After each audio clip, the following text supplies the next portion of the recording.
Hello and welcome back to my channel. If you are new here, I am Disco Kitty the Crappy Crafter. Today we're going to take an Altoids tin and we're going to cover it in polymer clay. And we're going to make a little trinket dish. We're not going to do anything very spectacular for this one. We're just going to put a layer over it and then we're going to do the freezing thing. And we're going to make some flowers and we're going to plop some flowers on it. And then we'll see how it goes. So, super simple, straightforward. You know, I'm gonna clean it, see if I can get any of the paint off of it, because I don't know if that would, you know, help. I'd like to think that would help adhesion by taking the paint off. It's super simple to take apart. You just, you know, unfold those, take the lid off. Gotta clean it out, though. I used to work with a woman that would go through like one of these boxes a week, maybe even more. So I have like a dozen of these, maybe even more than that. I don't even know. We should make it a series because I have so many of them. And you know, they're Altoids. I love Altoids. Not the red ones. I like the blue ones. But you know, or do I like the red ones? I don't even remember. It's been so long since I've had any. Anyways, let's turn this into a trinket dish. Let's just get right into it. Alright, let's get right into it. I'm going to use the big mold, none of the little ones. I'm gonna leave the little ones out. But I'm gonna use the big mold to make a whole bunch of flowers for the top of this. And the first thing we're going to do is we're going to take it apart. And then we're going to clean it. I took it to the sink and I washed it good, and now I'm trying to get rid of the paint with some acetone. The acetone didn't even touch it, so we're gonna, you know, we're gonna sand it down a little bit with a little sanding sponge. This is really meant for like nails and nail art and stuff like that, but it'll put enough texture down that hopefully it'll work fine. So this is what I call my cleaning clay, and my cleaning clay is used to clean things. So usually, I mean, I was using it to clean, air quotes, clean my pasta roller, but I have since learned that it's not the pasta roller leaving oils on it like I thought it was. It's just the reaction of the polymers in the polymer clay to the steel, I guess. I don't know. That's what the internet tells me.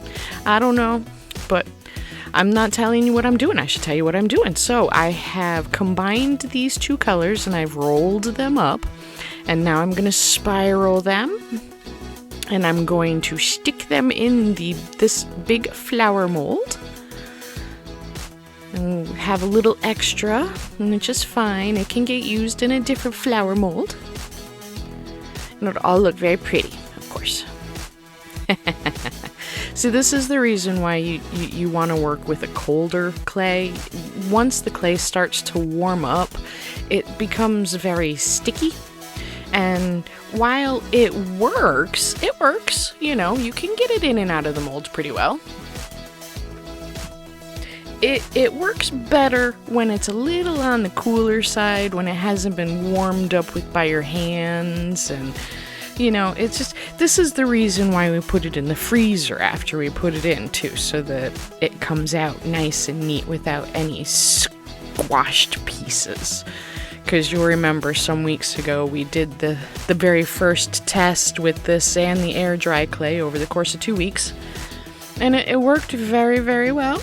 Yes, I was actually kind of surprised at how well it worked, although then I remembered oils also solidify when they get cold. It's just they require a lot colder temperatures to actually freeze, as it were, to solidify, to become solid. But they will harden a little bit, you know, depending on what they are. Some oils obviously take a lot more than others. Some oils are solid at room temperature, you know, whatever. But yeah, so I didn't want to use so very, very, very, very much glitter, so I just kind of smeared it on one side and then pushed that side into the mold. So I think that'll work pretty well. It would have taken a lot of glitter to get it as glittery as I wanted it to be. Now, like I was saying earlier, my pasta roller is of the newer variety, I guess, even though I've had it for like, I don't even know how long. I've had this pasta roller for at least 20 years. But I guess that's still too new. They tell me on the internet that it was a different alloy of steel back in the day. I don't know what back in the day is. Probably the 70s. Maybe the 90s. I don't know. But either way, I decided not to use the pasta roller, and I just, rolled it out by hand. I decided to do it the thickness of a skewer because I felt that one popsicle stick was too small, and looking back on it now, one popsicle stick would probably have also been too fat, but 2 popsicle sticks were definitely too fat, and the skewers were like halfway in between 1 popsicle stick and 2 popsicle sticks, so that's the reason why I did that. But I forgot to put the glue down. I mean, it's not glue. It's Bacon Bond. It's kind of a glue. Is it glue? I have no idea. Educate me, because I don't know what I'm doing. Anyways, so we're gonna put a whole smear all over this. Smear it all up. And add some more, because that's not enough. It didn't flow. It never flows like I expect it to. I keep expecting it to like flow a little bit better.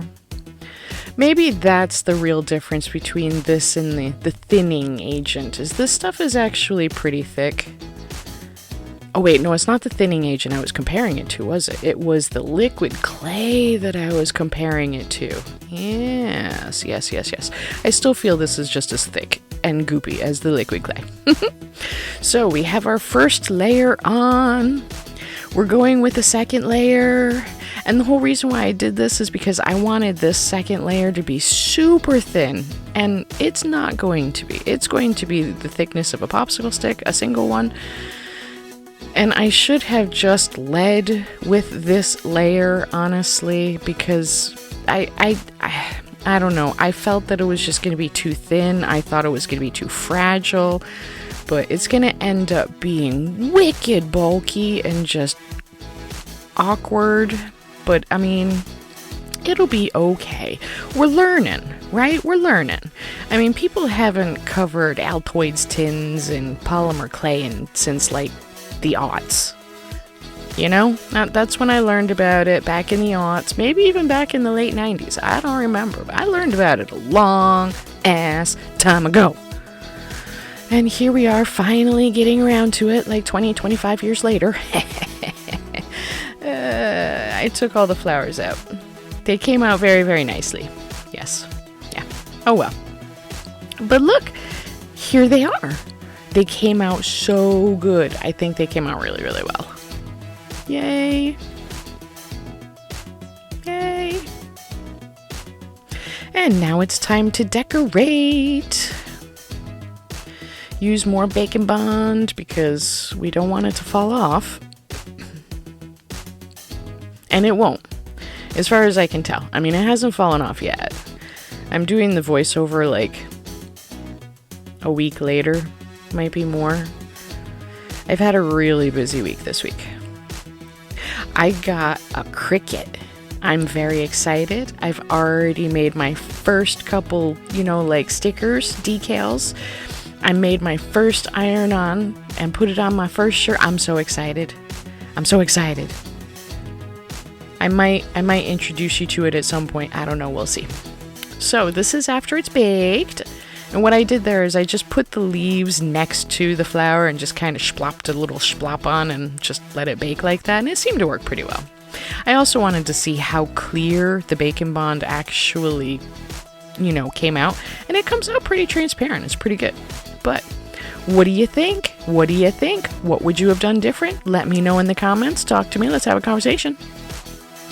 I love it. Well, that worked out pretty well. I think I put a little bit too much on. probably should have just gone with that one off-white one, but it's, yeah. Should have gone with just the one off-white one. It's special. You'll see in a moment. But here it is. It still opens and closes. Here was the extra piece. I know I didn't get to put the black glittery one on that I made, although there are some glitter ones. This one is a pre-made glitter one, and some of the black is in this. I think, is there another glitter one on here? No, just that one teal one, I think. Anyways, so yeah, that was a lot of fun. It took me way longer to do that than I expected. I expected to just shove polymer clay into the mold. It'd take me like 20 minutes. I thought it was going to take me like 20 minutes to fill this thing. I have no idea how long it took me, but it took me a long time to fill this thing. And then it baked 3 times because we did the bottom layer, and then we did the off-white color layer, and then we did the flower layer, which I wasn't really gonna do like this originally, but you know, whatever. But, okay, so let's go to another room and find out why that off-white color is so special. Okay, so we're in a different room because we need to be able to turn the light off. Yeah. I was kind of hoping that it would glow, you know, a little better than that, but it's still pretty cool. Even if it can't get a focus on it, that's alright though. That's okay. But it's glowing. It's pretty cool. I think it came out pretty well. Anyways, with all that being said and done, thank you so much for visiting, and I'll see you next week. Stay safe.